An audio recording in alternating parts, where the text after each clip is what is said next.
Halo, perkenalkan saya Dr. Arneli, spesialis penyakit dalam, konsultan gastroenterohepatologi dari Rumah Sakit Ropanasuri.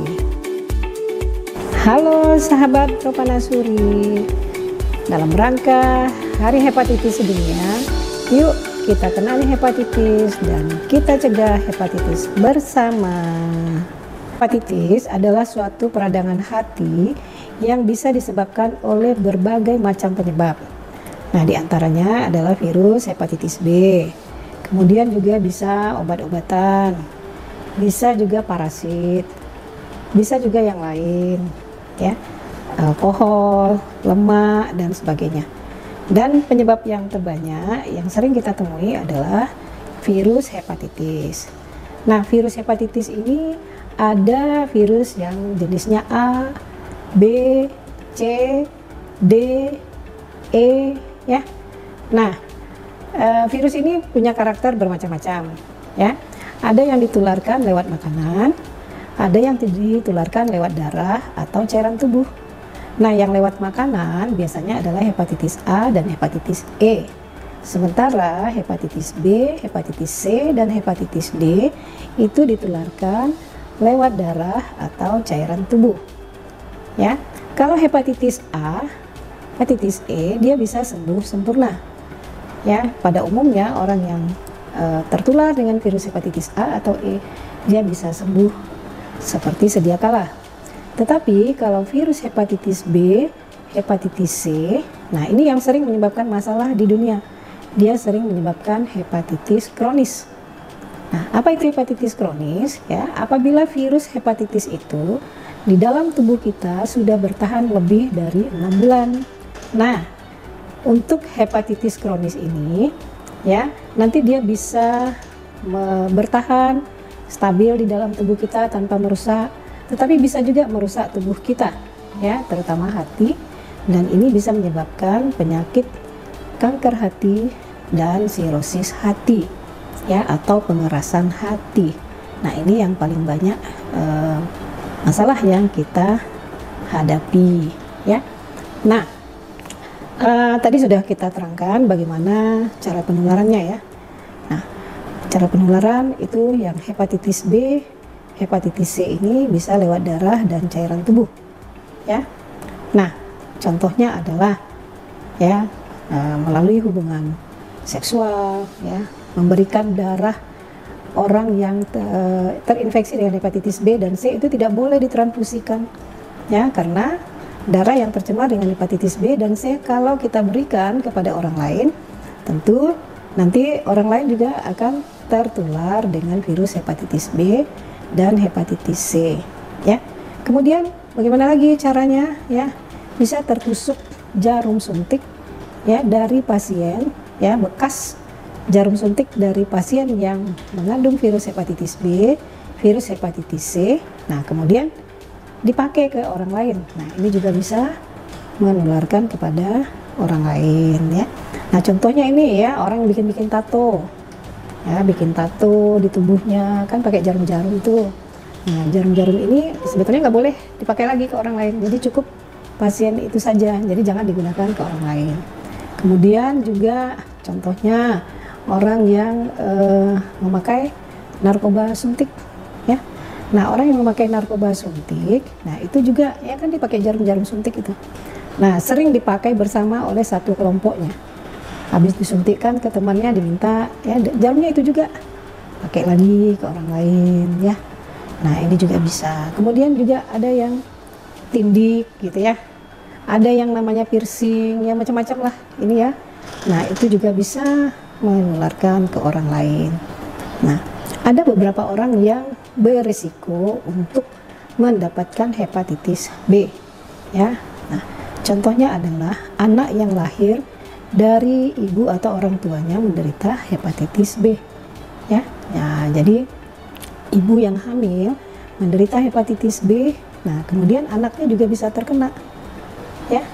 Nah, jadi kalau demikian, ya, kita harus mencegah, ya, jangan sampai tertular dari ibu ke anak. Nanti akan kita terangkan, ya, bagaimana, ya, cara pencegahan dari ibu ke anak. Kemudian juga petugas-petugas medis itu juga berisiko ya. Nah, petugas laboratorium. Jadi ketika kita ya petugas kesehatan pada umumnya ya. Nah, jadi ketika kita melakukan pengambilan darah, melakukan pengambilan sampel cairan tubuh pasien, ya menyuntik atau tindakan medis lah sebenarnya ya, yang nanti akan melukai tubuh pasien ya, misalnya menyuntik kan melukai tubuh itu kan ya. Nah, ini kita harus menerapkan kewaspadaan universal. Nah, apa itu kewaspadaan universal? Artinya adalah kita waspada jangan sampai ya penyakit dari pasien menularkan kepada kita ya. Penyakit tersebut juga tidak boleh kita tularkan kepada orang lain. Nah, jadi perlakukanlah semua pasien itu sama. Jadi jangan sampai udah tahu pasiennya hepatitis B atau hepatitis C baru kita waspada, baru hati-hati ya, ambil sampel darahnya atau menginjeksinya nih hati-hati. Tetapi kalau kita nggak tahu, nah kita lalai. Nah ini sering menimbulkan kecelakaan ya pada tenaga medis itu sendiri. Jadi banyak kasus yang tenaga medis juga ya tertusuk jarum suntik atau benda tajam dari pasien hepatitis B dan C ya. Kemudian, nah apa sih gejala dari hepatitis ya? Kalau hepatitis akut, nah itu sering bisa ada gejala, misalnya ada demam, ada letih, ada mual, ada muntah ya, capek gitu ya. Kadang-kadang pasien juga membutuhkan perawatan ya. Nah sering juga pasiennya ya, beberapa hari sesudah itu mengalami kuning ya, matanya kuning, kencingnya seperti air teh pekat. Nah biasanya seperti itu kalau yang akut ya.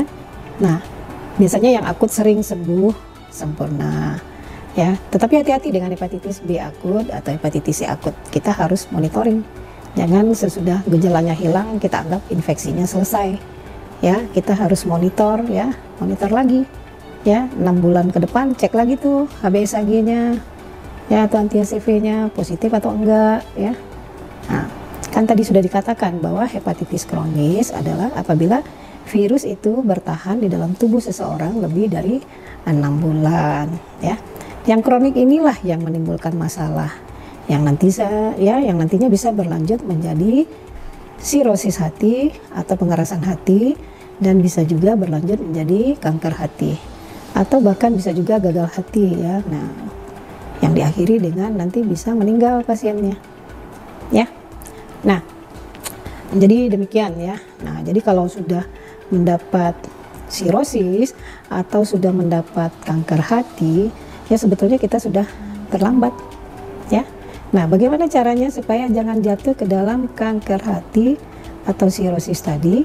Adalah memeriksakan diri, kontrol ya. Nah itu dianjurkan kita setiap minimal ya, setiap 6 bulan memeriksakan diri.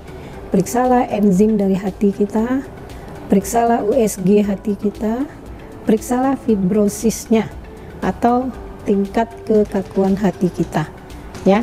Nah tingkat kekakuan hati ini ya bisa diperiksa dengan alat yang namanya fibroscan atau transient elastografi ya, atau biopsi hati ya. Jadi diambil jaringan hati kemudian diperiksa ke laboratorium ya.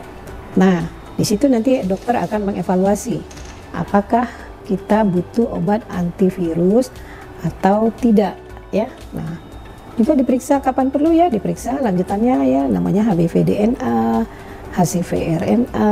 Nah itu diperiksa ya. Nah nanti diperiksa semuanya, nanti dokter akan menetapkan, oh pasien ini membutuhkan obat antivirus ya. Jadi obat antivirus itu sebaiknya kita dapatkan sebelum kita jatuh sakit ya, sebelum jatuh ke sakit liver ya, sirosis atau kanker hati ya. Nah jadi itulah monitoring ya yang periodik kita lakukan pada kasus-kasus hepatitis B maupun hepatitis C ya. Nah kemudian pencegahan ya, bagaimana mencegah supaya kita tidak tertular dengan hepatitis B atau tidak tertular dengan hepatitis C? Pertama tentunya adalah Yang pertama ya, karena transmisi hepatitis B itu sering dari orang tua atau ibu ke anak ya. Jadi pada masa kehamilan, nah ibu hamil itu harus dicek ya hepatitis B-nya. Ya, kalau hepatitis B-nya positif si ibu hamil ini, ya itu harus konsultasi dengan dokter spesialis penyakit dalam. Ya, terutama ke dokter konsultan gastroenterohepatologi. Nah, nanti si ibu hamil ini akan dievaluasi ya, apakah si ibu hamil membutuhkan obat antivirus atau tidak. Ya, minimal ketika anak lahir dari ibu yang hepatitis B-nya positif, si ibu ini ya, bukan ya, anaknya yang lahir dari ibu yang menderita hepatitis B itu dalam 12 jam usia kelahirannya dia sudah harus mendapatkan imunoglobulin ya, jadi disuntikkan imunoglobulin. Biasanya itu dokter anak yang menyuntikkan ya, ketika bayi lahir disuntikkan ya. Jadi kalau ibu-ibu yang terdeteksi waktu hamil hepatitis B-nya positif ya, nah itu melapor ke puskesmas. Nanti puskesmas akan menyediakan obat imunoglobulin tersebut ya, nanti dikasih tahu di mana melahirkan, nanti orang puskesmas nanti yang akan memberikan obat itu ke tempat si ibu bersalin ya. Nah, jadi dalam 12 jam kelahiran itu imunoglobulin harus sudah disuntikkan ke bayinya ya. Nah, imunoglobulin ini adalah suatu antibodi ya, antibodi yang dari luar, jadi bukan dari dalam tubuh bayi itu sendiri ya, disuntikkan ke tubuh bayinya ya, sehingga bayinya punya antibodi dari luar yang bisa menghalau atau menyerang virus hepatitis B yang pindah dari ibu ke bayi tersebut ya.